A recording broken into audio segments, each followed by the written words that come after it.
What's up with y'all? Y'all already know what the fuck it is. Big ACE. That's ACE. There you go. Oh shit.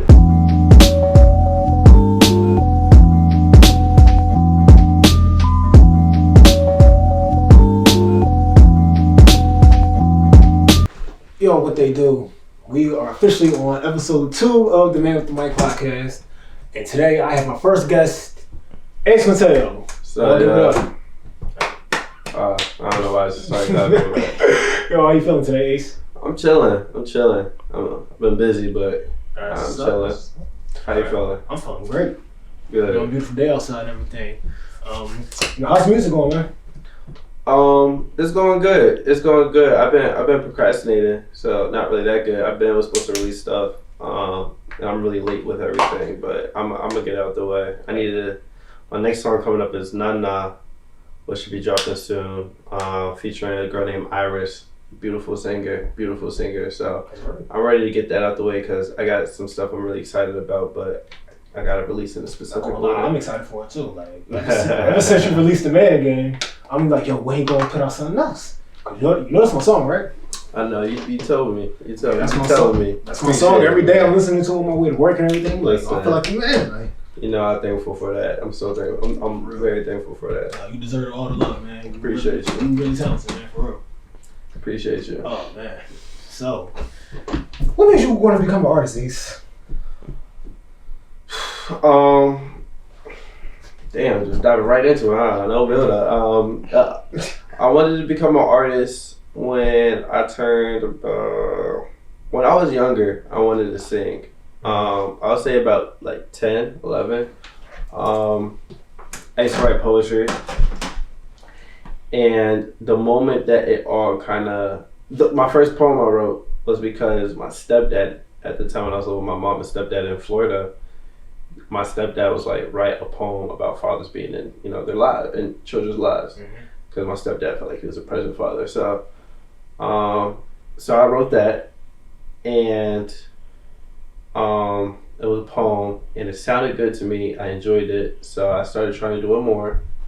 And then I asked my grandma for a little guitar, and she got me a string guitar. And string guitar.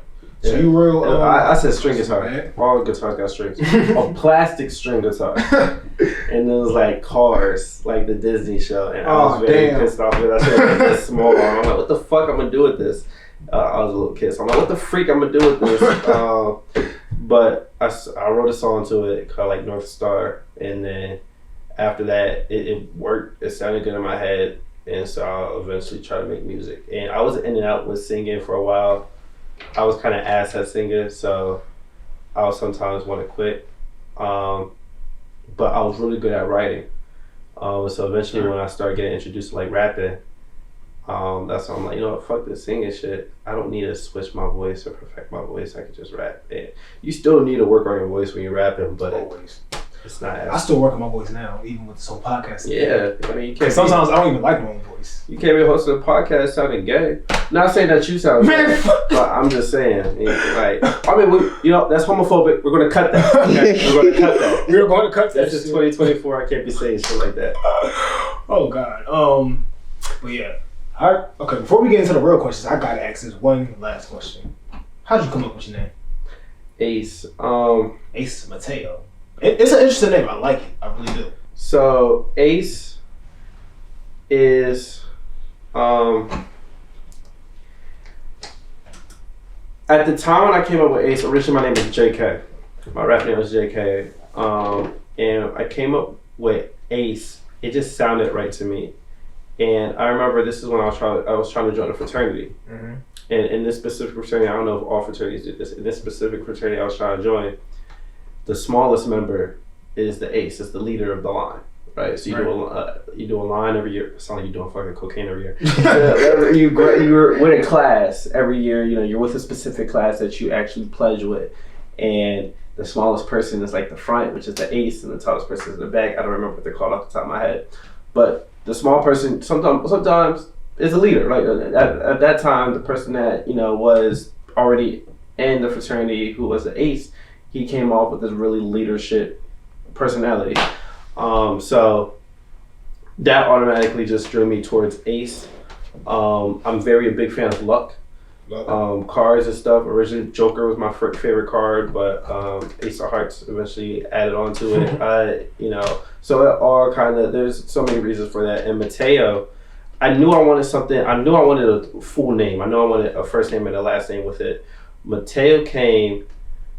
I don't remember. I heard someone say it, and I'm just like, I like that, but I didn't like the way like MATEO. I didn't like it, and so when I did research, I realized that there was an African version of the name, which is the way I spell it, and that means son of the God, son of God. Oh, that's stuff. Right? So when you put it together, it's almost like I am the one that's son of God, or one. So there's so many reasons for it, but I don't feel like I like that. Thank you. No, that is a lot more versatile than everybody naming themselves Lil this, Lil that. Like,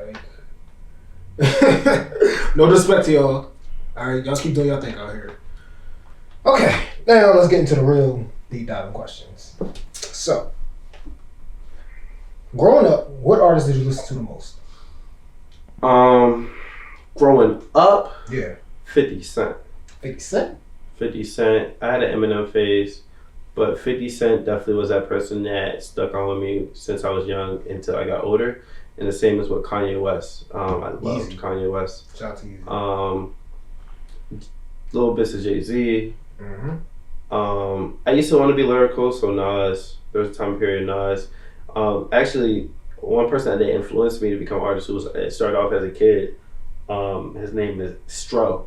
I think I heard of that. When he was younger, he first started off, his name was like Astronomical Kid or some shit, and they changed it to Astro, and then when he got older, it was Stro. He got this one album called Starving Like Marvin for Cool J song. And that album hit. It's not on no streaming platforms except for SoundCloud. And I use SoundCloud and YouTube, and so I always go and listen to it. I think I gotta go check them out. It's a good job. You'll like it. It's definitely your style. I remember in the beginning, you were talking about your guitar. Do you feel you're very versatile with instruments? Nah. Right now, only know how to do piano a little bit. Piano's the main instrument that everybody knows. Yeah, cliche, but I need to get back into actually getting into instruments. There's so much to learn. I need to do music theory. There's so much shit I need to do. What's one interesting instrument that you would consider playing, like right now? I mean, piano, but it's not interesting. Eventually, I definitely do want to get into flute. I really do love saxophone. But I'm almost at the age where it's like, am I too late for that? I know you're never too late for anything, but still. Man, saxophone is one of the best instruments. Like, do you like jazz music? Yeah. Who doesn't like jazz music? Like, come on. Are you want to know my interesting instrument? Yeah. A clarinet. Yes, I will play the clarinet like I'm Squidward. I do not care. Do you actually know how to play it? No. My sister, she played it when we was little, and I wanted to learn how to play the clarinet, but I never took it to that point where I was like, Mom, sign me up for clarinet classes. Yeah. So I was always a drummer. So yeah, I want to learn drums too. I know like my basic paradiddles and shit, but I don't really. Drums not that hard. It took me, I say, a year and a half. My sister played violin really good. She actually know how to sight read that shit really well. And every time I see her, I'm just like, it's just my little sister too. So I just be seeing her, I'm like, I was actually forced to want to do better. I was actually forced to play the violin when I was in second grade for music class. I did not like it at all. Really? Yeah. All right. Yeah, that shit sound bad if you ass. For real. I could just look at you and tell that you was ass. It's terrible. It's terrible. Okay. What triggered your interest into music? Like I said before, just mainly like poetry. Singing. Singing was the first thing I was interested in. My mom was a singer. My mom sung. And it sounded beautiful. And I think part of me always wanted to be like an entertainer. I used to dance and shit. But I really liked singing. Mainly because of my mom, I guess. And also I just was in love with the idea of an artist. But like I said before, I had so much. Like my mom tried to teach me how to do like my do re mi's and get my voice together, but I was such a quitter, I guess. So how you feel. it was hard for me to really stick with it, but I wanted it so bad. I wanted music so bad, but I remember eventually I was just like, I'm gonna settle for being a songwriter, and then until I came under the idea of rapping, I remember when I let my parents know I wanted to do that, they made me like write a song every day. Every day? Every day. Like some homework type stuff? I don't know if y'all want to keep this in or not, but like I ain't eat until a song was done. Ooh, I had to sing and perform, and this is around the time, so I ate once a day. So and your parents did that to you to mold you? Yeah, basically. Yeah, it was basically to mold me, kind of get me prepared for, you know, that world, because you got like Sammy Davis Jr. Who ate chocolate bars and fucking fries and shit because he was on the road all day. It was the idea that if you don't work, you don't eat, and you know you need a song, you need a hit song in order. You know, the better the song was, the better the food quality, the more food I got. No, trust me, I know what it's like. Yeah, my dad is a coach, so yeah, my whole life, man. Okay. Now, what is something in your childhood that you did that impacted the person that you are today, Ace? Something in my child life that I did that impacted the person I am today. Mm-hmm. Like you becoming you going from, if you want me saying your real name, Justin, to Ace Mateo. Looking up on this one. Hey, Seismic, boy, you too crazy.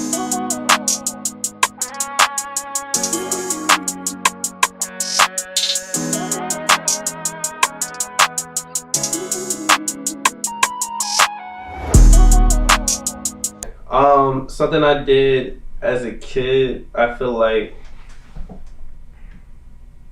that inspired me, that made me who I am today. I mean, I feel like everything, to be honest, is like literally every decision I ever made as a kid is the reason why I am who I am today. I think something I did as a kid that made me work harder in music was I wrote a lot. I used to want to be an author. I wanted to be an artist.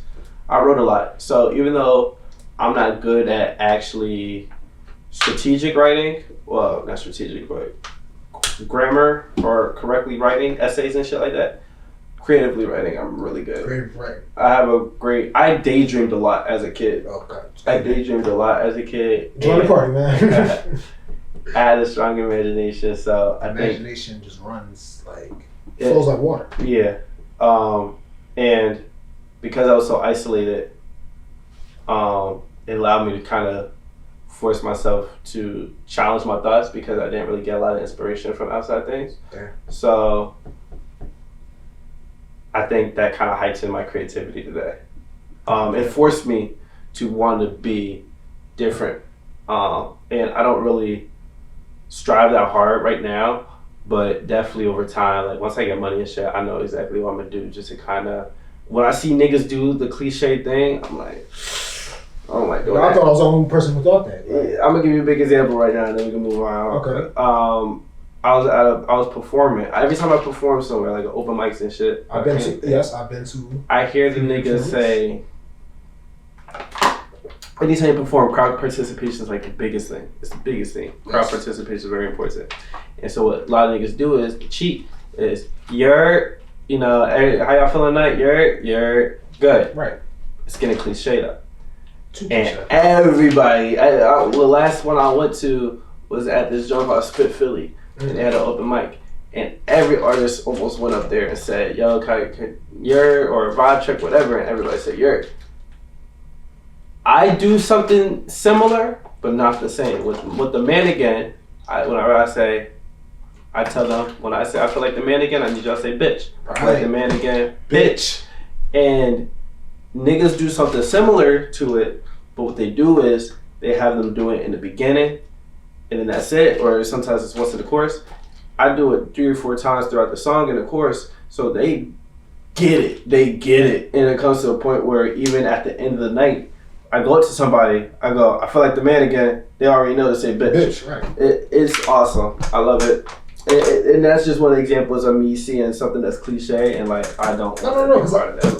Trust me, I'm the exact same way. Like, the exact same, because, like, I don't know if you saw my first episode, I was like, yes, everybody's doing the podcasting thing, but, like, so recently I've been seeing a lot of memes about how men do podcasts and all they talk about is degrading women and why are women this, why are women that. It was like, that's not me. I'm here to talk about all the positivity and stuff. Right. I damn sure don't want people crying or rethinking shit after they watch an episode of mine. So that's why I strive to focus on the positivity.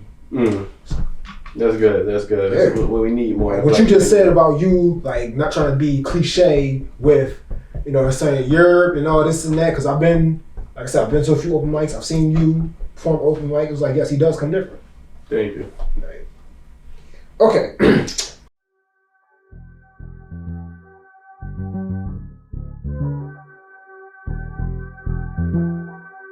I'm sorry. Ask a question again. So, like I said, I was doing research on you, and I see a lot of videos and pictures of you, like constantly interacting with, you know, outside. you climbing up ladders, you wearing, what's that damn thing? The traffic gate thing, the white and orange. You know what I'm talking about, right? Yeah, it was a little Philadelphia Department water sign. Right? Yeah. And it just had me wondering, were you an active kid, and if so, what kind of activities were you into?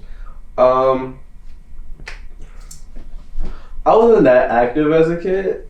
Like I was like pretty athletic younger, like when I was like young.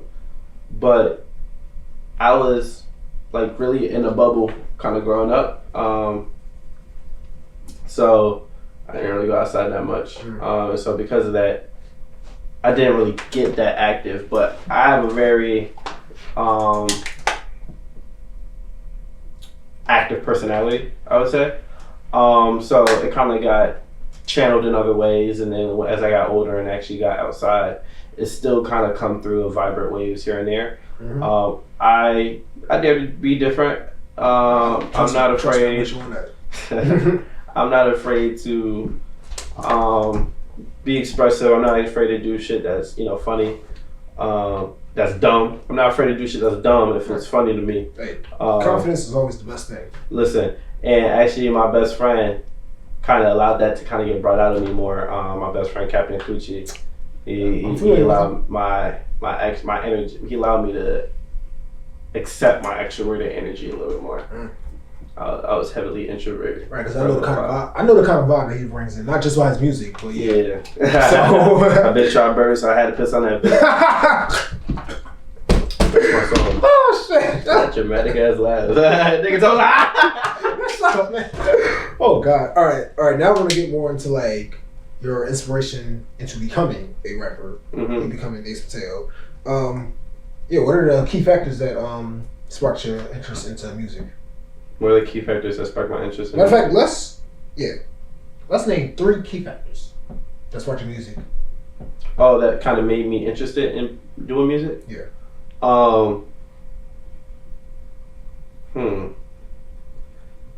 Alright. Definitely, I would say definitely, my mom. Moms? Alright.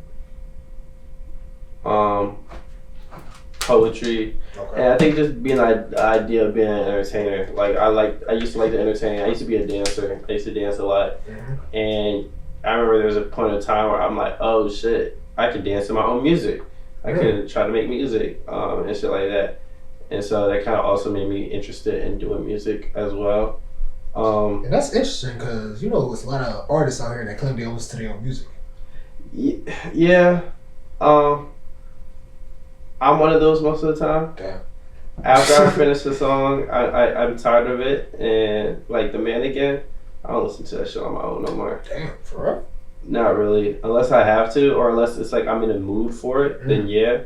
But it's just like I've listened to it so many times when creating it, and I listened to so many times creating it and editing and everything. So it got to the point where I get tired of it. Or when I do listen to it, SZA said this actually, and when I saw SZA, I'm like, yo, I relate to it. And I don't feel bad about it no more. SZA was like, she don't really listen to her old music no more because, well, after she releases it, she's done with it because if she keep listening to it, she's in her head a lot of times like, oh, I could have changed this about it. I could have edited it different. I could have sung that better. This, that, and the third.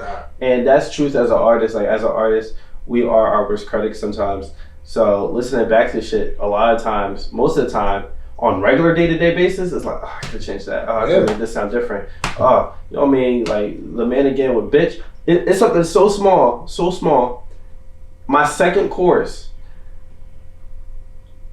And in between every time I say I feel like the man again, and I have actually Captain Coochie in the ad-lib in the back saying bitch. Mm-hmm. And in the first chorus, he does it 4 times. In the second chorus, we made it do it. We made it only 3 times.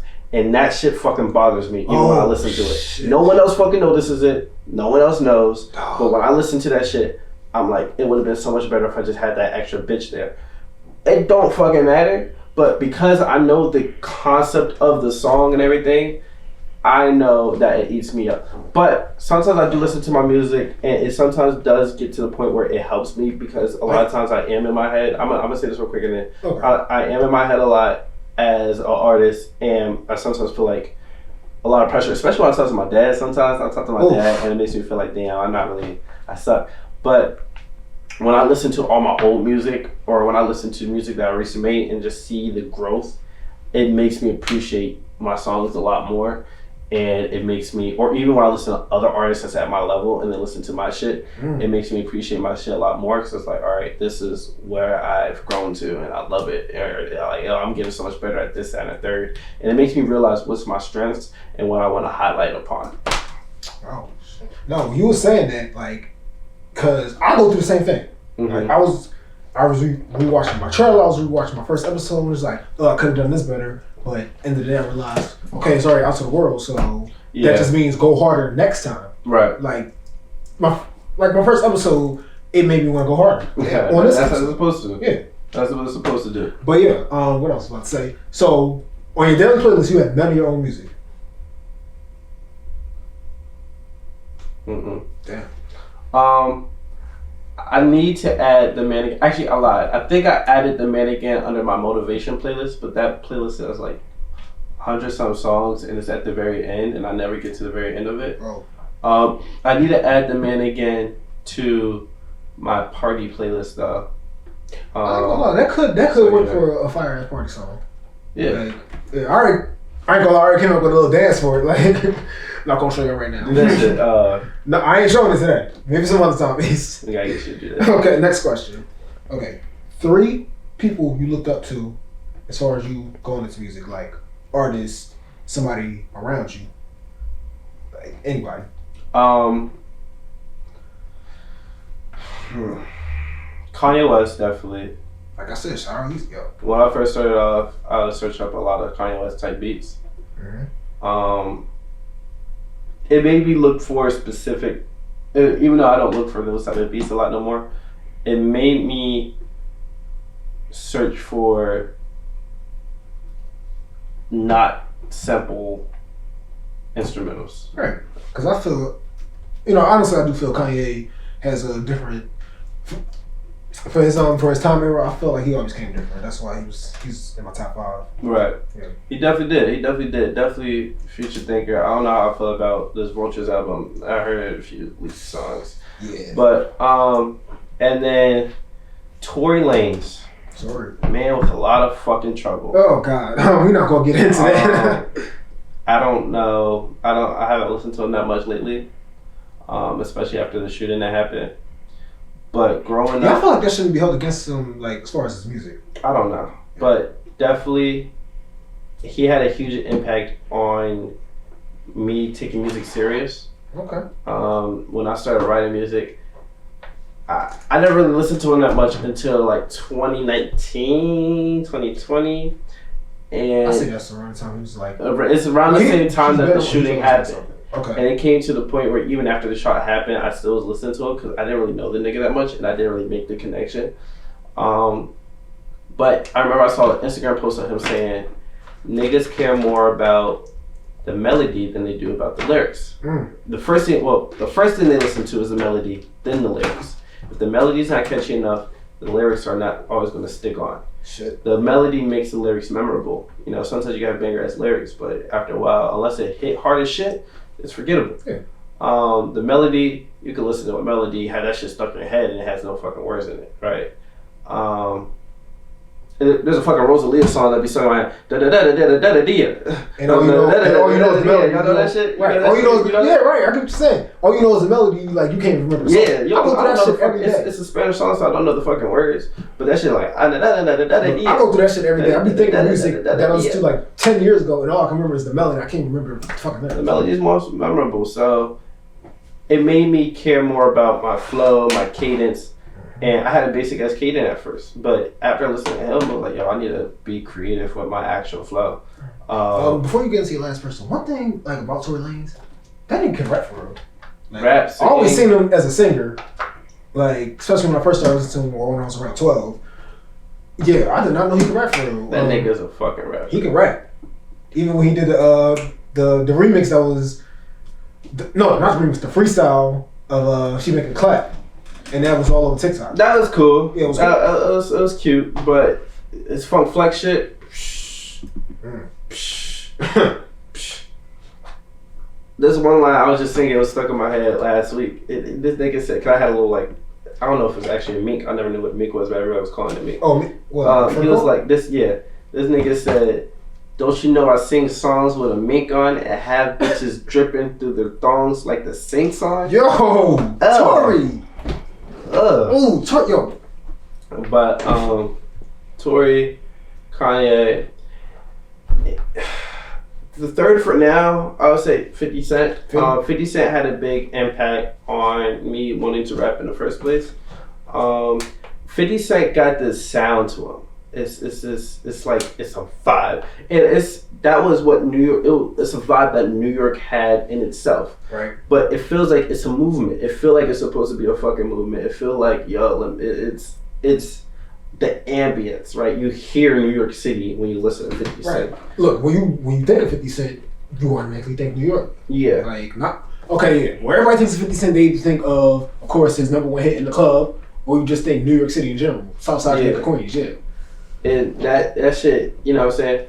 And I think what made me there's two things. 50 Cent mixed with Tory Lanez showed me how to do something I don't think I did in any of my songs yet.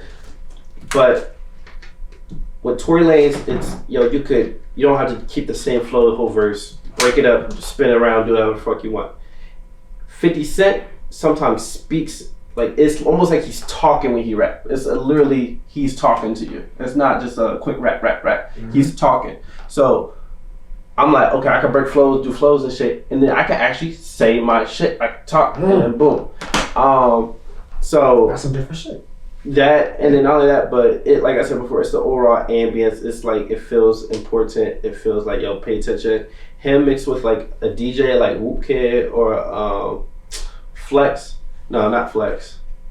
Yeah, Flex. What's a Flex? It's Flex who be dropping bombs, right? I think so, yeah.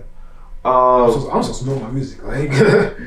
But them joints, like, it made me want to do more shit in my own music where it's like people are introducing me or like there's other niggas that's actually speaking. And it's not just me. You know what I mean? Yeah, I don't know how to really explain it, but y'all hear it when y'all hear it. Yeah. Okay. My next question is, what are some trials and tribulations you faced, and what inspired you to go through them? Trials and tribulations. What the fuck does tribulation mean?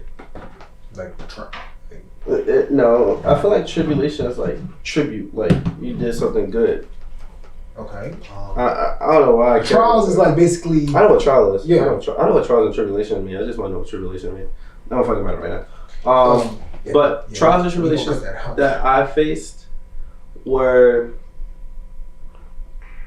the first one I'll tell you about that I had issues with singing, and that kind of discouraged me from wanting to be an artist in the first place. The second trial, another big trial that I had, in terms of younger, was it felt as if no one really appreciated my music. Nobody close to me. Like my mom or my stepdad, they ain't really, you know what I'm saying? It was almost like I'm doing it, but you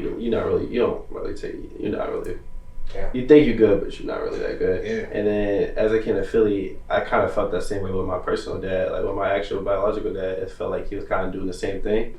So that definitely made me turn away, and then it made me like it definitely discouraged me a lot. And also like in high school, like 9th grade, I thought I was really good, and it kind of felt like no one really was fucking with that shit, especially my brothers. You know what I'm saying? But then my one friend in 9th grade, Elijah, Mellow XP. Mellow XP, I'm familiar with me and him wrote a lot in freshman year, and we wrote together. And we kind of got better. We sharpened each other's skills together as writers. And as we got better, I realized, okay, I see where I was sucky at. I'm better than that now. And it just kept doing that. Like, okay, I'm better than that. So I was like, nah, that shit ass. I didn't understand. Next few months later, oh my God, that shit was ass. I'm better than that now. And it just kept doing that until eventually it felt like, I'm good. Like, it was like, now I'm at the level where it's like, I could be better. I definitely could be. I'm still working. But I'm good as shit. You know what I mean? I think you're good. Thank you. Not just saying that shit. Like, you got some shit for real. Thank you. Like, I've heard you freestyle, like, off certain beats. I'm just like, yo, he doing it like that. It just comes to a point where I couldn't stop because I loved it so much, and it felt like this was the only thing that I was truly the best thing that I'm good at is public speaking and creative shit. Right, and that's hard for a lot of people. Yeah, like a lot of people, even me. I still get nervous, and me becoming a podcast, I need to get over that. Definitely need to get over that. Yeah. Channel the nervousness. Nervous is the same feeling as excitement. So just say you're excited. Very. Okay. What do you feel motivates you more?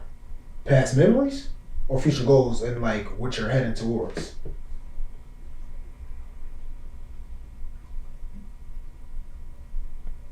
I feel like quality motivates me the most. Come here. Wait, what? Make sure you cut that shit out. I think my future goals probably my future goals definitely kind of make me wanna I know I could do better. I want to do better. Right. I've been feeling like a disappointment sometimes. Damn, come on, man. I don't like that feeling. Come on, man. Look, that feeling is the worst. Trust me. You are not a disappointment. You out here doing the damn thing, Ace? Yeah, I'm doing small shit, but right. You gonna get there? Look, the goal is to do the big shit. The goal is to do the big shit. Right. We all gotta start somewhere, right? We all gotta start somewhere. Right. But as I do more, I realize like, yo, I'm gonna say this. The biggest thing that kind of motivate me is I want the ability. It's definitely the future, and it's like, yo, I want the ability to be able to call this person and get this thing made, or to get this. I need this. I can get it. Type of thing. Mainly in the creative world, but for it to blossom in materialistic and other shit, right? Yeah. Resources galore.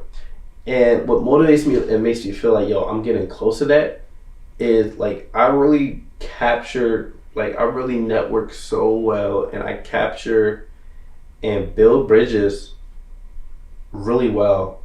Surprisingly, it surprises me because I don't really be thinking I have a good relationship with that person until I need something or something happens, and I get it, and I'm like, yo, I was not expecting to get it. And it happens so many times. It's almost like I'm spoiled. It really feels like, yo, this nigga is spoiled. Like, the amount of chances I get in life, the amount of shit that I receive or that people accept, I don't be expecting them to accept. And it comes to a point where I sometimes don't be wanting them to accept because I'm afraid of success, of small successes, like those first step successes, because I use them as a reason to procrastinate. But when it actually be a success and it actually works out and I wasn't even trying for it to work out, then I feel like I have to do it. I'm gonna give you two quick examples. The first example is I'm trying to do a podcast. We talked about it already. Yes, we did. Where I want to do exactly what you're doing, but I want to interview mainly creatives, so painters, artists, whatever. Right. Same thing. Artists, right? But specifically creatives, and I want to interview them in restaurants, affiliate. We did talk about that. Yes. Local creatives and local restaurants, and kind of get them, give an opportunity to shine light on both. When you first pitched the idea to me, it was just like, that's some good shit. Yeah. Like every day on my Instagram feed, I'm seeing all these different restaurants and stuff. I'm like, I could use this. And then you sparked that idea in me. It's like, yo, like, what's up? Yeah. So when I thought of that, and I kind of threw the idea to you, like, yeah, you might be one of the hosts. I wanted to like switch out hosts because I don't want to host the whole thing. Yeah, I don't mind. But what happened was a small success was me, the cameraman right there, and our other friend Natalie. Yeah, Natalie. We went to a restaurant called La Chinesca, and I remember. Oh, Spring Garden, right? Yeah. Okay. And I was there. I'm like, yo, this shit's so beautiful. I'm like, this would be a great place to get to do the first episode. And I ended up finding their email. I emailed them. I'm like, let me just email them to see if they'll even let me do something like this. You know what I'm saying? Like, I don't want to do this until like summer, but let me just see. At least you ask. Like, other people just go in there and just start recording. Then you got all these people walking through it, and then we can't do that. Like, we're just coming to saying, "Excuse me, you can't record here." So yeah, definitely. Definitely, you took a great step with that emailing the restaurant. So yeah, definitely glad we did that. But they answered the email. So found the phone number on the website. I called it. And I talked to the general manager, and I told him the idea. I'm like, I know this is stupid, but I just want to know, like, if I wanted to do this, what's the chances? You still had a confidence trial. I'll give you that. And he was like, I love the idea. Like, but for like the first general's idea, he was just like, I love it. He was like, I'm all down for that, and I broke it down more. He was like, I would love, when you want to meet, this, that, and the third week. I met him later on that night. I met him that night. I took my friend Jeremaki with me, and we talked. We made plans, and the door was open. And I'm like, I was not expecting. Now I actually got to find camera people. I actually got to do this shit. I actually got to do it. I didn't want to. What I'm saying? I was like, I have to do it now because it was so fucking easy. And one other reason, and I'm done. One other example is I want to do a birthday party. I want to do a birthday party for myself. And I want to have artists perform. Cancer gang over here. Yes, sir. I want to perform. I want to have people perform. I want artists to perform. I get really mad at events who make artists pay to perform. Damn, they do it as a money grab, and the artists are ass, and the people that's there don't have a good time. And the main thing that they wanted was, it's mainly artists performing to a bunch of other artists. I don't want that. And so that was a reason I'm like, I could do an event better than this shit. And so that was, I'm like, fuck it, I'm gonna do a birthday party every year. So I'm like, I want an event, I want it to be big, I want to have a few artists. I wanted to have a feature artist, a big feature artist. I'm not gonna say who the name is, but big feature artist and some other shit. But I wanted help. I know I needed help with getting people, especially if this is like one of my first big events I wanted to attempt. So I decided to talk. I'm like, I need to talk to someone in the Goat Bar. Always got parties. Them Jones be going. Okay. I went to one of them. I went to a Halloween one. That shit was like eight blocks down. I think I've been to one too. Line was like down 6 blocks. Yeah. Parties be popping. Like, I see it all the time on Instagram. Waiting, right? I'm like, I need that. I will probably reach out to their DMs one day. I'm like, what's the chance of me even answering DMs? You know what I'm saying? People be acting. You gotta remember some people are busy and the whole probably like shit's probably flooded. Also, it goes to the requests a lot of times. Shit probably flooded, so I'm not tripping. I'll do it one day. Like I said, at least you're actually. I do it though. I let stuff like that stop me all the time, and I need something like right here, right now. I was like, I'll do it one day. I don't know. Okay. I went to Temple 2 weeks ago. Last week. I went to Temple last week with my friend Maki. This person walked in giving out flyers for her event that was the next day. Ooh. Walking through, giving out the flyers to me and Maki. I didn't know it was her. I just looked, it said go bar. I looked up, it was her. Oh no, that's happened to me too. That's happened to me many times. The thing that caught me off guard was I was literally just saying I needed to talk to this person. And I was giving me every reason why I didn't, wasn't going to. And that was the first step of me trying to, and it walked right in front of me. It literally came to me and said, here. And so I'm like, yo, you the go boss. She was like, yeah. I'm like, yo, I wanted to text you for an event I had in mind. She was like, why you ain't text me? I'm like, I don't know. I gave her the idea. She was like, take my number right down. I told her the artist I wanted to get. She was like, well, we need to go half on the bread. I'm like, we only got to pay for the bread. I'm going to get the artist. Oh, shit. Bro, what? What? It was too easy. No, I have to do it. And I don't feel like doing that work. I wanted to go to vacation. Hopefully I get the money from that and be able to spend on vacation afterward. But you know what you just said, I have a very hilarious story if you want me sharing it. If your time might you share. Oh no, it's not that long. I was working a wrestling event not too long ago and somebody walked past me. I was like, they look kind of familiar. I wasn't paying attention because I had to focus on doing my job. It was Ric Flair. I'm crying. He walked past me. I didn't notice until I heard him down the hole. He was like, woo! I was like, wait, that's Ric Flair. And I didn't even expect him to be here because it was an AEW wrestling event, not a WWE. So, and it was just like, I just passed up the opportunity to meet wrestling legend Ric Flair. Okay. It's not your fault. You was working. You was working. Yeah. Okay, next question. Now this question also goes into more of my research. I see a lot of your bloopers and stuff all over your Instagram reels and stuff. And like they are hilarious. So with that, do you like blend comedy into your style of rap as an artist? Yeah. All the way. I think me as a person is very humorous. I don't take shit serious a lot of times. I like to laugh a lot. I haven't been laughing that much in this interview. You've laughed a few times, man. But I like to laugh a lot, so I find everything funny. So yeah, I think just my artist kind of fitting in with my personality. You know, I'm not the type of nigga to be like, I'm a rapper now. Let me act hard. Let me be hard. Right, because I'm not gonna lie, like other rappers feed off each other too much. Right. Like thinking they gotta play this whole gangster role. I shoot niggas this, that, and the third. But like you said, like that ain't me. Just do you. Oh, it's like everybody was upstairs. But yeah, I mean, and don't get me wrong, like sometimes it is an art, and so sometimes an art you portray certain things. So for a certain song, if that is who you are, then that's fine. Right.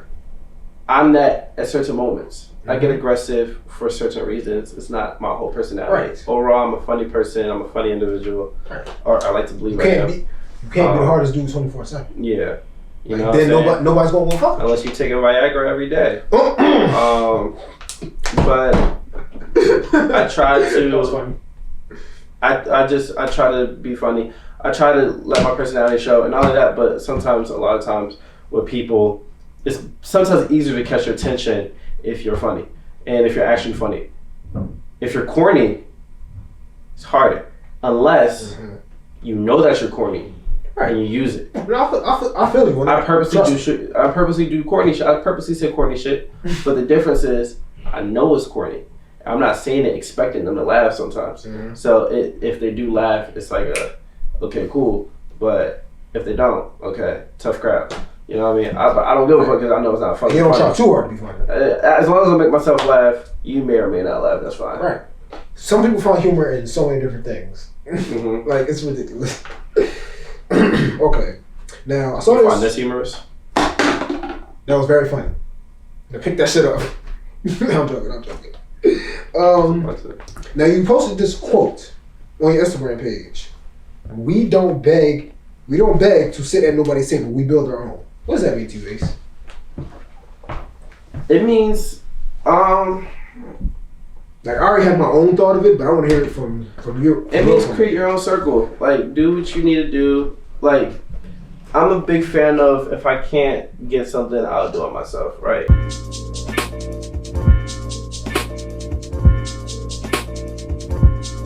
Ask myself, and we'll put the money in it myself. Right. If I want to do an event, I want to perform, and nobody wants me to perform with them, I'll find the right people and I'll do it myself.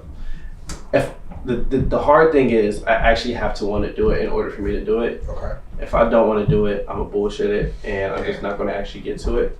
But a lot of times when it's something that I really want, I somehow find ways to get it. Or if it's something that I'm supposed to do, then it just comes easy, and I'm now faced with the burden of having to complete that thing. Trust me, I feel 100% on that. Like, even when you posted that quote, it was like, okay, I don't need to be part of, just an example, I don't need to be a part of Rock Nation or Def Jam or none of that. I can just build my own thing, start my own thing, really. Like, and that was like me thinking about music artists. No, you don't need to be part of the biggest record label in the world. You can start your own thing. Everybody can. So, I totally give you. Matter of fact, yeah, damn it. All right, I like you, man.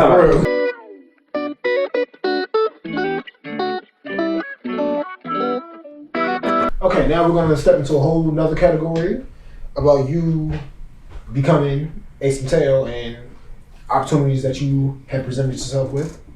Okay, what was the first step of action you took to turn this dream of becoming Ace Mateo into a reality? And what point did it like feel actually real to you? Like, I'm Ace Mateo, I'm the man again.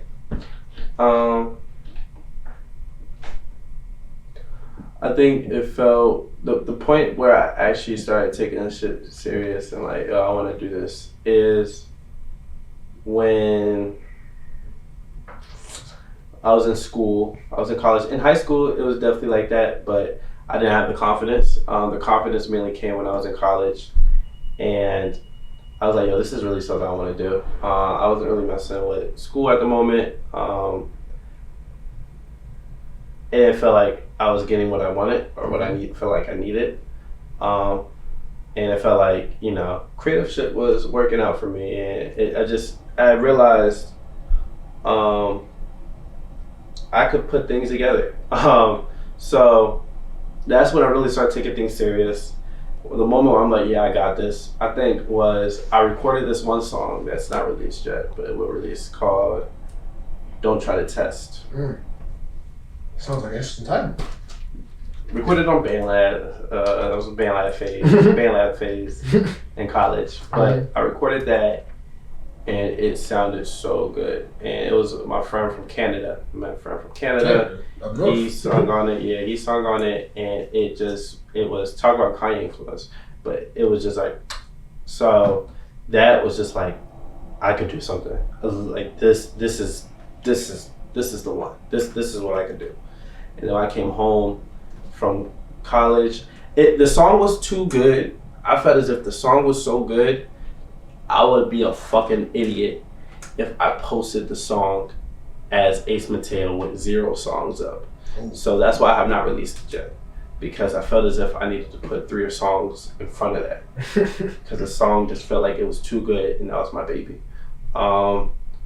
So I wrote The Man Again, and the demo was but when I actually recorded it and finalized everything, and Maki helped make it, it hit, and it sounded really good, and that's when I was like, yeah, I could do this shit. I recorded more songs, I got better, and it was just like, yo, this is something I can do. And then as I performed and everything, it just kind of took my confidence and brought it up to here. That's great.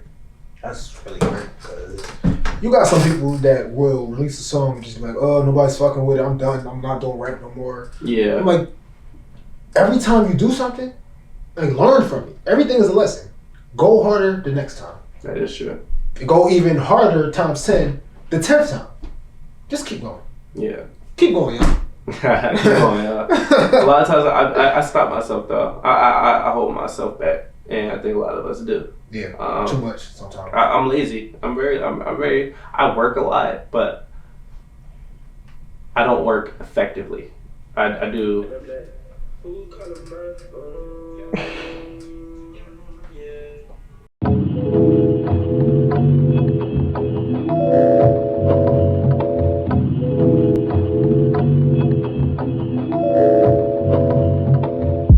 Okay, now what are you currently working on now, Ace Mateo?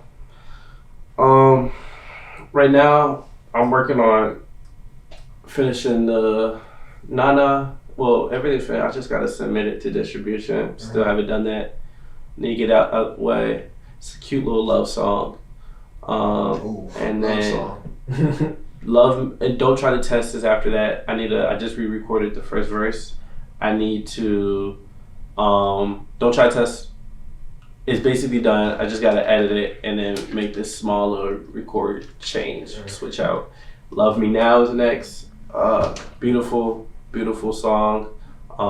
Shout out to Cherry for recording that for me. I'm familiar with Cherry. Shout out to you, Cherry. You love her. Yes, love her. The voice is amazing. This old ass nigga definitely. Shut up, Ace.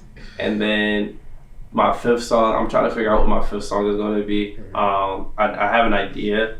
Right now, I'm stuck between this two songs. One song called Love Back, which is it's like a rave type of song more than, it's a little different from what I'm usually releasing. Have you ever been to a rave? Yeah. I always wanted to experience a rave. I've been to like house raves. Okay. It's not really the same. I've always wanted to go to one. Like I've heard some crazy shit about raves, but they look like fire for real. Yeah, I didn't really get the hype of the music and stuff. I remember there's sometimes where I laugh. I was at one, it was like in the basement, and I saw one dude, and it was cool. I was just chilling with some friends. I went to it with Maki, and then there was this one dude that I saw who was like doing this weird ass dance, and I'm looking at this nigga like, what the fuck? And I pointed over to one of our friends that was with us. I'm like, what the hell he doing? And he looked and just kept going. I'm like, okay, that's weird. Rave is something different. I'm like, it's like it didn't matter. And I realized the purpose of raves is for everybody to express themselves as best as they want to. Everybody say that like, oh, I want to create a safe space to express yourself. Right. But raves are supposed to be that safe space for you to express yourself. Like no one be who you really are. No one talks about the way you dance. No one gives a fuck. No one talks about what you're wearing. No one does that shit. You could be as cool or as weird as you want.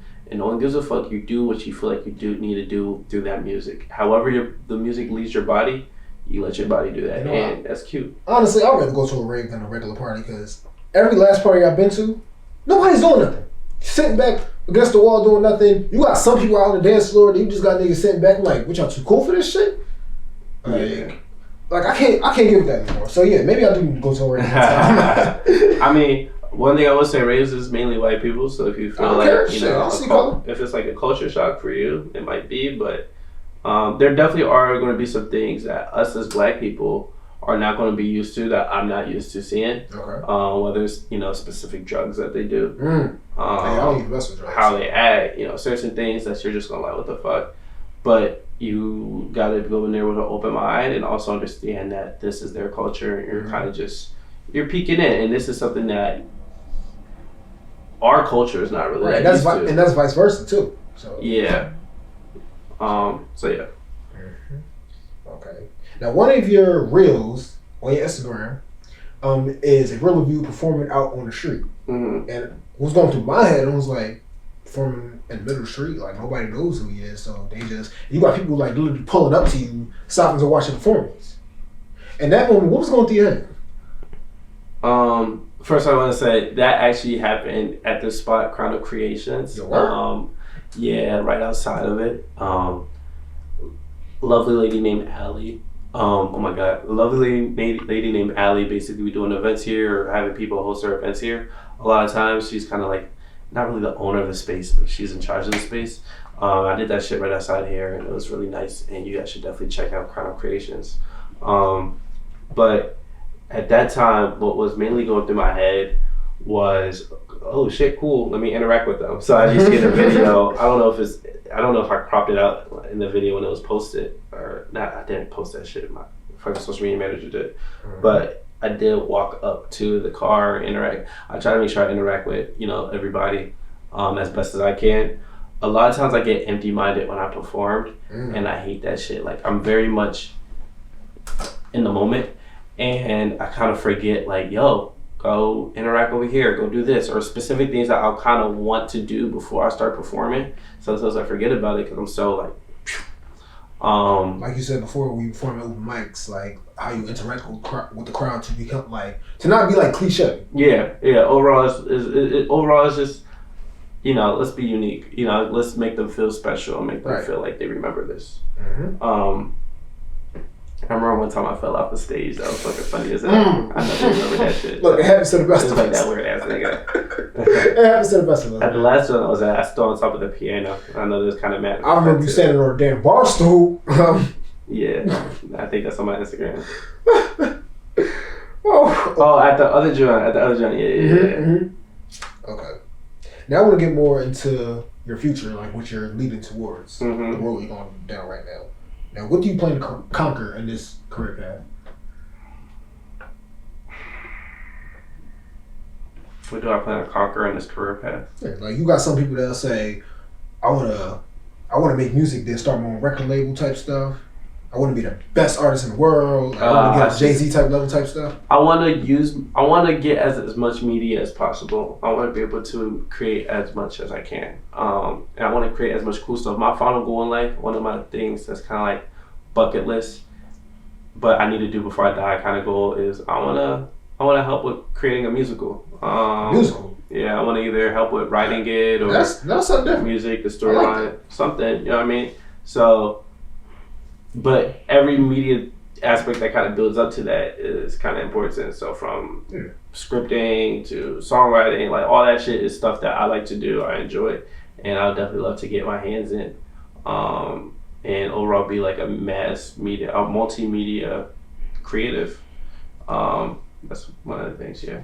I like that. I never heard anything like that before. A musical. Like, I can't even think of one musical in the last 10 years. Honestly. I should post this shit. My friends are gonna be mad at me. In high school, there's a challenge. I went to SLA Viewer. There was a challenge in the school district. The school district, there was a challenge where all the niggas, it was like, I think it was junior year or sophomore year. It was junior year. And Hamilton did this thing. I think they partnered up with the school district or something where you had to do a project. All the history classes of schools made it where you had to do a project in reference towards Hamilton life, and not the musical specifically, but actually Alexander Hamilton, the actual president. And you had to do a project based off of that, and the top 10 of every school got free tickets, and then the top 1 of every school got to perform on stage.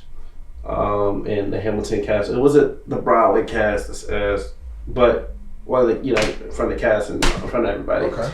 And me and my friends, me, Melo XP, and then our great friend Jose, we did a musical. We made it a musical. Everybody else was kind of doing like songs and shit like that, and we technically did a song, but we added choreography to it. Melo XP created the instrumental from scratch. We wrote the lyrics. We had all that shit. The choreography included tables and chairs. We jumped off of chairs and shit.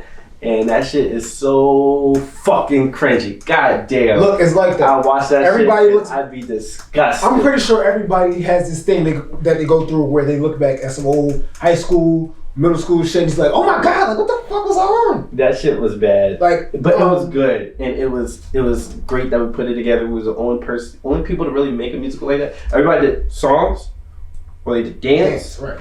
But we put that shit together. It was a conversation. It was beautiful. And I low key feel like I should post that shit. And if you want to post it, go ahead. My friends would be really mad at me. Not gonna lie, be mad at me like you just said, that cringy feeling of like looking back at yourself in that high school phase, like you gonna feel it. I'm gonna definitely feel it. Like I look back at myself, like I look back at old Musicallys. Yes, Musically. I just brought back a memory. I look back at old Musicallys of myself, and I just be like, oh. Damn, what the hell was I on? Mind you, I was only in 5th grade, so doing that whole camera movement and stuff. Nigga was on Musically talking about something. Ding, ding, ding, ding, ding. Okay. Now tell me some people or some brands that you dream to collab with the most. Like I said, people or brands. Local level right now, like Small Vision, short term. I want to collab with Skrilla. Skrilla? He got some shit. He's hot. I actually got a song with him already, but I don't know whether we should scratch it or make another one. And I really want to collab with Armani Blanco. If he's staying in Philly, Armani Blanco, I definitely think I have a style similar to his. bigger picture wise, I would definitely love to collab with I don't fucking know. I feel like I could just use anybody for anything. Like I know how to fit people together for shit. So I really can't say. I definitely want to do brand partnerships though with like Nike or some shit, and then kind of use their shit with like commercials or music video or shit like that. Like that would be cool. Yeah. I could definitely see you doing something like that. Yeah. I definitely love to do shit like that. I know you said one of your biggest inspirations was Kanye. You know how he got, you know, his style and everything, and Yeezys, and Yeezy being one of the most influential sneakers throughout the past years. So yeah, I could definitely see you doing something like that. I'll tell you, videographer I definitely need to work with. What was that now? His name is, I just found him like last night, and that nigga is tough as shit.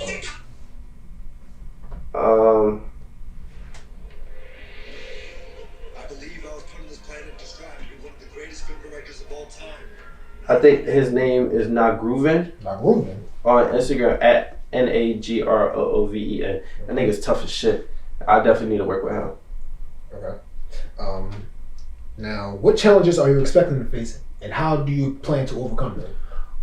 A lot of challenges. I think the biggest challenge is not seeing my stream numbers go up. Not seeing certain numbers go up. And that's look, I'm going to that right now. That's not just for rappers. It's, you know, YouTube. It's for everybody. Yeah. It's for everybody. You want to see numbers, and other people expect to see numbers from you, but it's a long process. You can't expect it too fast. Like I keep telling everybody around me, nobody comes to this shit being Castanet, Jacksepticeye, none of that. Yeah. Because it took them a minute to get where they are. Yeah, it takes a minute. I started off really late, and so I'm trying to rush it. Late for my own timeline, so I'm trying to rush it. So, but one of my biggest is kind of getting out of my own head.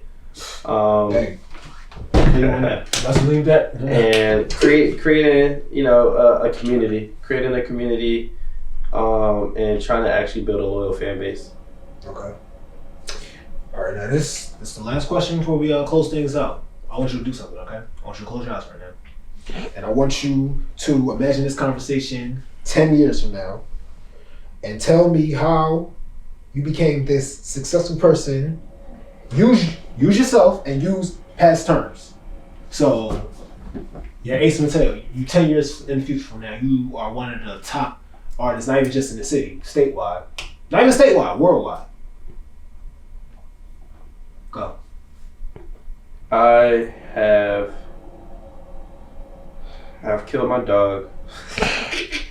I completed 2 albums. Mm-hmm. The second album did really good. I have a few hit songs. I got a Grammy. I got a few plaques on my wall. I am now I've moved to Florida. Done a bunch of shit in Miami. I have a kid. Kid's 3-4 years old. Kids are a blessing to the world. I'm happy. I'm at peace. I'm at peace. All right. Oh, wait. Oh, damn, we're not done yet. I recorded a porno. 5 bad bitches all on the couch. Woo! Okay. Yeah, that was interesting. Ace, I really appreciate you for your time today, and I plan to collab with you more in the future. Thank you, man. Right. Definitely check this dude out. Make sure you pay attention to his shit. Ace Mateo. Not dropping soon. I don't know the exact date, but very soon. So as soon as you see this video, just make sure to go check to see my Instagram page. Go follow me, ACEMATAYO. ACEMATAYO. Make sure to check out Crown of Creations at CROWN of Creations _ PHL. They should pop up. I'll make sure they tag they shit, videos, posts, you know what I'm saying? Lock in. It's bigger shit. Alright? Okay, thank y'all again for joining us for another episode of The Man with the Mic. Like I keep saying, we're going up. Okay, this has officially been episode 2 of The Man with the Mic podcast. Again, thank y'all for watching. Like, share, comment, subscribe. Yeah, follow me on Spotify and all that. Y'all know my links down below. Shout out to Ace Mateo. Thank you for being such a great guest. Love y'all. Y'all have a blessed day. Alright, so once again, thank y'all for joining me for another episode of the Man with the Mic podcast. This is officially episode 2 with my first guest. Shout out Ace Mateo. Like I said, we going up this. Get the out of here, man. I'll be like, put your hands up if you gang.